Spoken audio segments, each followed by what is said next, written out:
My name is SWIFTROCK from Germany. My crew is called Battle Squad. I started breaking in 1983. And yeah.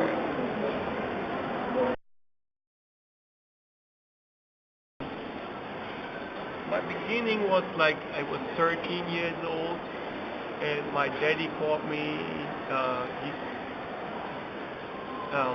He called me and he wanted to check me something from TV, and I was like, huh? Why he was calling me to the TV? Normally he's like pushing me away. But then he said like, yeah, there's something you might really like. And I was watching it, and it was a part from Star Wars. So I saw Rocksteady in the park, and Dynamic Rockers, Rocky in the club, and they're battling. And I saw graffiti and everything, and I saw the MCs, and I was like, wow, and it just blew my mind. And yeah, so this was the first contact with hip hop, but I forgot about that because it was too much. And then I saw some dancers in my hometown in the street. They did some popping moves, and I was like, I remember that. Or maybe they did like this, like really old school style.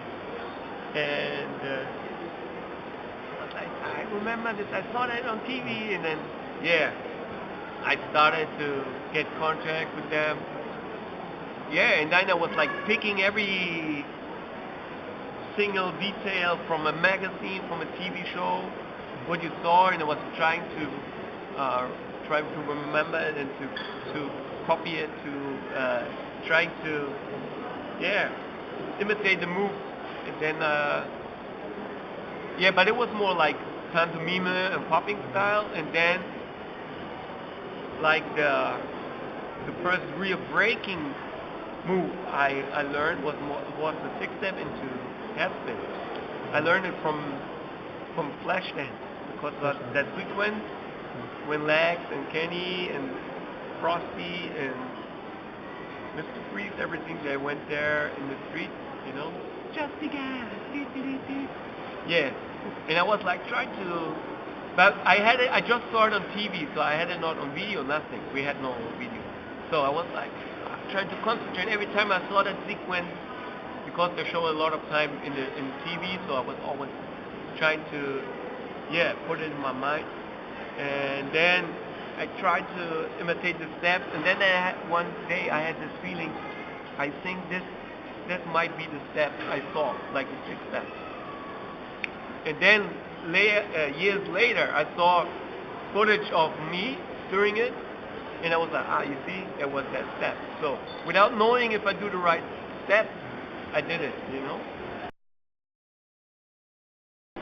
I mean, this year I don't know because it's just started, so I have no idea how this event went, but I know how it went from the years till now, and of course it changed a lot from a small event, what brought people from the scene together when the dark age of breaking was worldwide.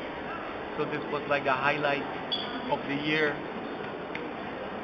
event-wise, but they had a lot of jams back then, but no really battles, and Battle of the Year was one of the, I think, one of the biggest, or the biggest real underground battle for breaking, and plus had also like a different, like you say, not just battling like normal crews come together and battle, so you had to do a showcase to represent your crew, and then at the end you started battling. So this was different back then, and I think also till now it's really unique. You have this only here, but back then you had a lot of crews coming, and you saw like that they had like real crews who practiced together, and like to represent a Battle of the Year. But nowadays you see in Germany that they are no longer real crews, that they are only like teams or like all-star crews, but with no show.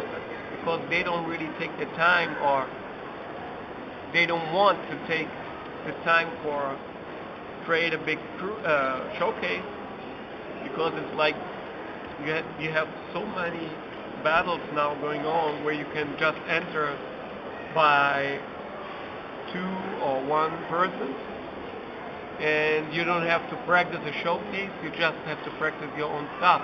And for most of them, this is so easy, and so everybody wants to join this, and instead of doing like a show battle. And yeah, that's sad in one thing, but I think also that you see that this happens because, for example, in Germany, you have a lot of b-boys maybe, and they also have some b-boys with a good level, but they don't want to take the time for practicing a showcase and come together and all that, because there's a different mind of thinking of dancing nowadays. So you have, like, for example, in poor countries, you have a lot of crew who work hard for it, so you can see it, you can feel the energy, and they have this goal, and it's not about money, it's more about a dream, that they put this together to reach that certain level and come to that certain point. And in countries where you have everything, where it's like over, you have enough to eat, you have a lot of work, whatever, so you're not hungry anymore. So you got everything, so it's not really and even if there are crews who got maybe a show and are sticking together like a real crew, they think like, okay, even if we enter Battle of the Year, maybe we win Battle of the Year Germany, but then when we're coming to Battle of the Year International, we have no chance at all, so why we should do it?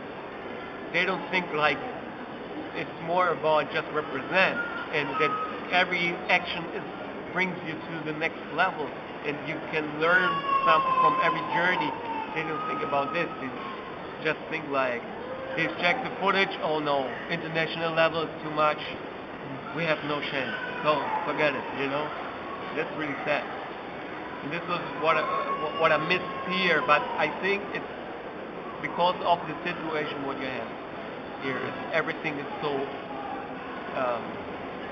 everything is there, so you don't have to fight for anything.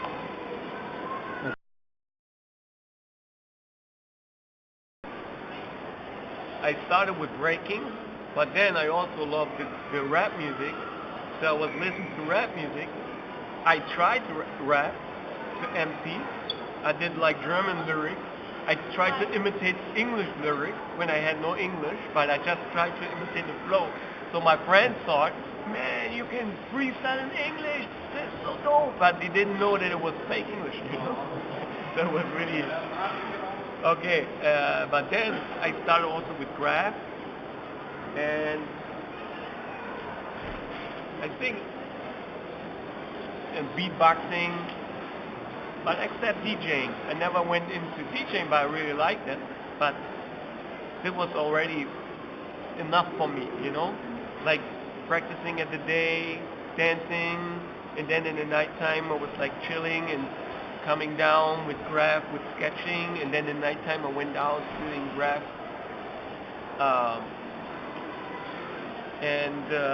Yeah, sometimes during the day we do like, we freestyle, we made beats, and then try to arrange some hip hop sounds, and all this together was just a normal package. There was no question like, okay, maybe I just do one thing. I just did it because I loved it. And it changed my life so much, because before I was more a street kid who was like every day on the street and fighting and making crazy stuff. But from this time on, I just focus on dancing and graffiti and all the good things. So I recognize that from this time on, I just did good stuff. And also earn some money and some new friends and a good big cool connection. Of course, also they had some crazy guys, but it was more normal that you had like a, yeah, most of them they had a good reason why they did hip hop. So it was a friendship, and before it was always like, okay, you had some friends, but it was crazy because you also was fighting with your friends, and it's crazy. But from this time on, uh, you can really say hip hop changed my life and maybe saved me for a lot of trouble.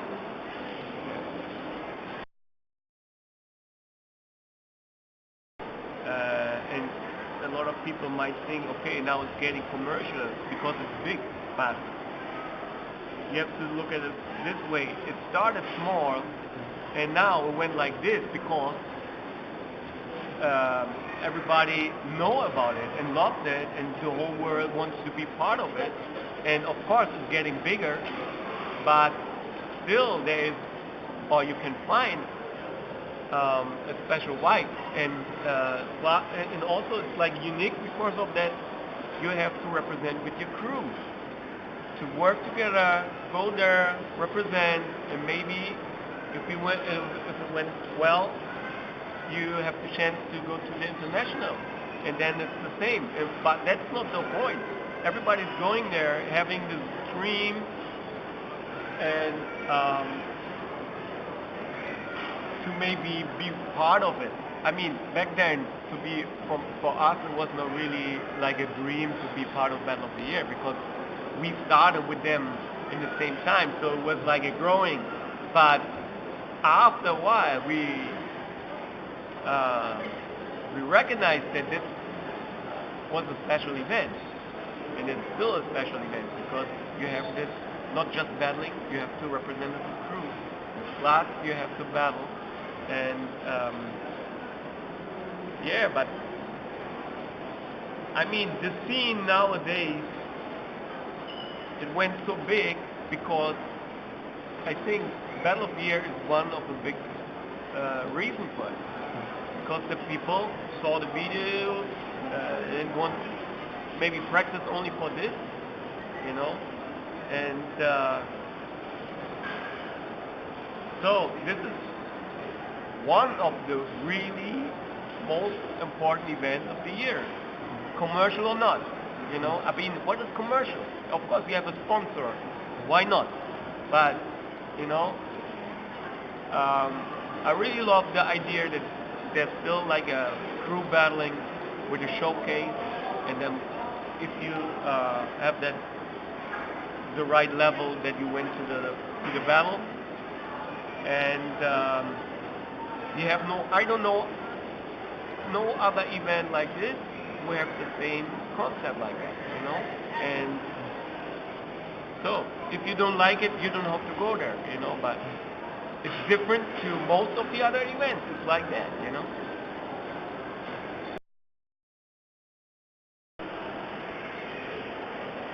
When I started dancing, it was kind of silly if you go to practice and you warm up. They go like, what? Why you don't jump in and rock your stuff? So everybody was like, wah, without stretching. You had a certain b-boys or b-girls who stretched before, and we was like, okay, cool. But I don't have pain. It's all good. But then after a while, you recognize that it's not so bad idea to stretch before. And even if you now like I have a problem, like me now, I have my hips are really messed up. So now if I want to do something, I have to stretch a lot. I mean, the best for me would be I stretch the whole day, you know. But I knew that if I did this maybe before when I was younger, I don't have this problem maybe nowadays that much. So it's really important, even if you think that you don't have to do it, start stretching because it will become part of your life anyway, sooner or later. So it's always good to start with it if you're young because you know all the technique, you know your body, you feel it. But even then, even if you still have problems when you grow up and you still want to dance, you will find always a way to dance Because now I have to limit myself. Maybe I can maybe do 5% of the stuff I did before, but I still love to dance. So why should I stop? You know, of course I really love to represent in the cipher, show the stuff I had before, but it's not possible anymore. You know, and sometimes it's really sad, but in the other way, it's like I'm really happy that I'm still there, and that I'm still dancing, and I'm still learning, even now focusing on different stuff, more maybe on the musicality, top rocking styles, and just vibing. It's a different, you become a different understanding of the whole thing. And I think it's the same, like I saw a report about capoeira when I was a kid. And I saw like a capoeirista did like two styles. And this one was really acrobatic and really aggressive. And this other style, it was an old man, really old man. He was just moving really slow. And it was, don't look really spectacular, but it was so stylish. And now, well, even then, back then, I understood there was like, okay, this is maybe the style you will have when you get older, and then you understand the style also. Like, not about heavy skill, it's more about how you do it, how you feel about it, and so all the same with Kung Fu, or with everything, or with everything in life, I think, you know? So you change your style, and it's a different way of understanding, plus a different way of doing it because it is how it is in that age. And all this together brings out the way you dance in that way.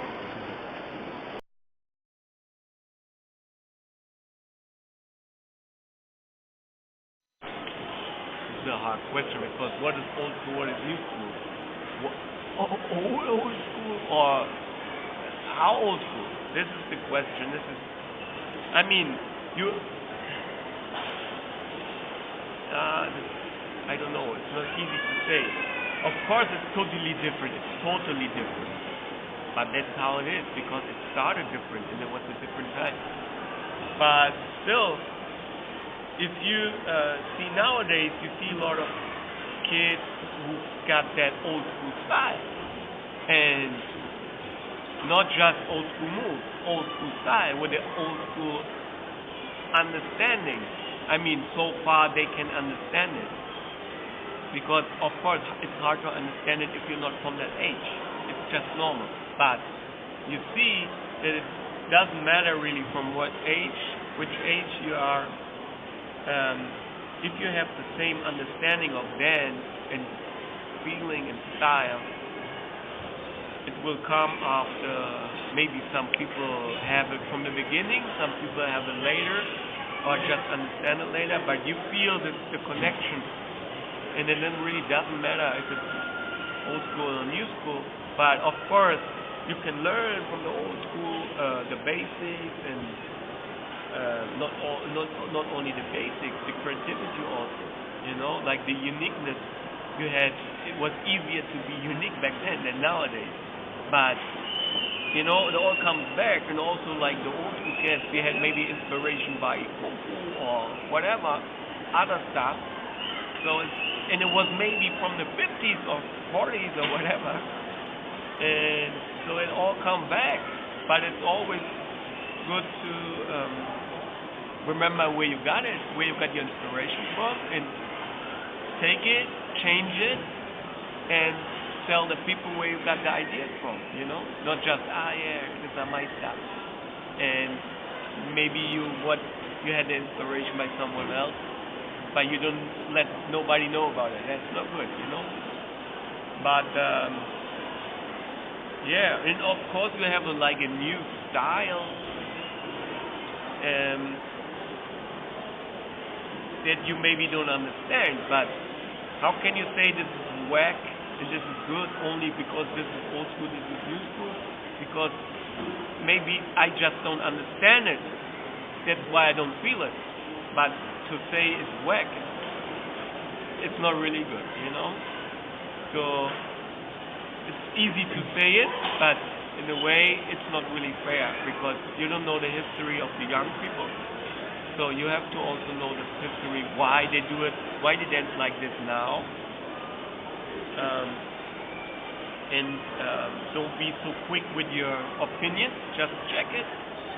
And then, of course, you don't have to like everything, but don't disrespect it, you know, from the beginning.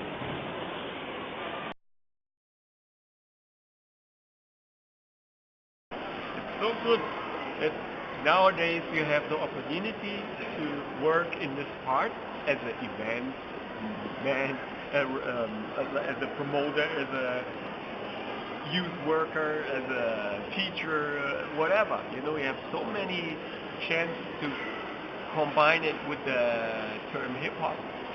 You know, and I mean, this is wonderful. You know, I was dreaming about this. You know, now you can dance in school. You know, you can make a class about breaking, about draft, whatever. And back then, you know, teachers they went like, "Hey, what are you doing?" You know, stuff like crazy stuff. You know.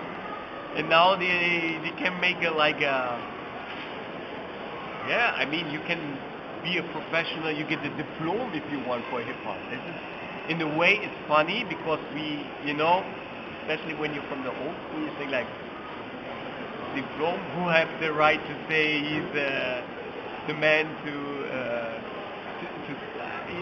you know what I mean, like, Yeah. back then it was different. You didn't need a diploma. You More respect. became your title after battling, whatever. But in the other way, like an official way for like a normal life, of course, why not? If it's easier with the diploma, whatever, you know, you can get your diploma and you can work with it, official. But of course, inside the hip hop scene, this diploma means nothing, you know. But still, it's so good. It's beautiful that if you want, you can work with hip hop. You can make your living with hip hop. It's up to you, you know. But this is also just normal because when it's growing and it's developing, and yeah. So, and it's. I mean, back then nobody was thinking like that. You have like dancers who are like maybe over 50. But if you look other dance styles, tango, rock and roll, whatever, salsa, it's normal to have people over 50, 60. So nowadays, it's normal to have people over 50. So back in the future will be people over 60. It will be normal. All will be normal.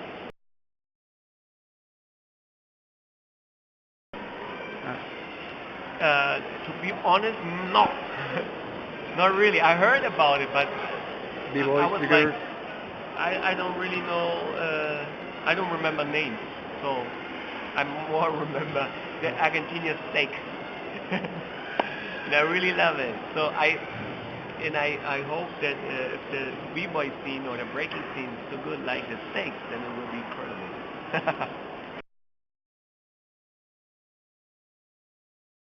Of course, I never went there, and I hope I can go there one time, but if it makes sense, of course.